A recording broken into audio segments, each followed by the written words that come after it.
les mouvements de troupes de l'armée et tandis que celles-ci se positionnent sur le champ de bataille, plusieurs miliciens et soldats des troupes françaises harcèlent les Britanniques sur leurs flancs. Ces escarmouches causent plusieurs victimes. Entre-temps, Montcalm analyse la situation et conclut qu'il ne doit pas laisser à l'ennemi le temps de se fortifier. Autrement, il lui serait impossible de le déloger. C'est donc vers 10 heures que le général ordonne l'attaque. Les troupes sont donc divisées en 3 lignes. La première est constituée de réguliers, la deuxième de miliciens incorporés au régiment, et la troisième également. La décision de Montcalm d'incorporer à chaque régiment de l'armée du corps de miliciens s'avère être catastrophique.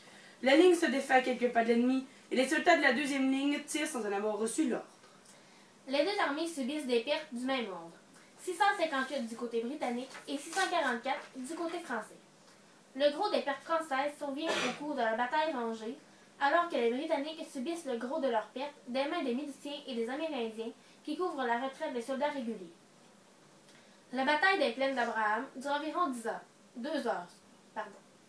Si l'on tient compte des événements qui s'enchaînent à compter de 10 heures, les deux charges de la bataille rangée, la française et la britannique, et la fusillade d'environ 1h30 entre les Britanniques et les francs-tireurs. L'historien Peter McLeod évalue la durée de la bataille à environ 8 heures.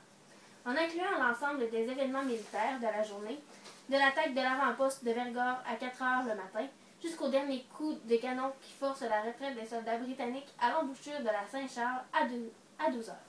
Le 15 septembre, une assemblée de 24 notables de Québec, dont des commerçants, des officiers de milice et des fonctionnaires, se tient dans la résidence, en partie détruite, de François Dene, lieutenant général de la prévôté de Québec. Les membres de l'Assemblée signent une requête demandant à Ramsay de négocier la reddition de Québec. Dene lui remet la requête en main propre le jour même. Maintenant, allons retrouver Réjeanne. Elle est sur la place en ce moment. À vous, Réjeanne.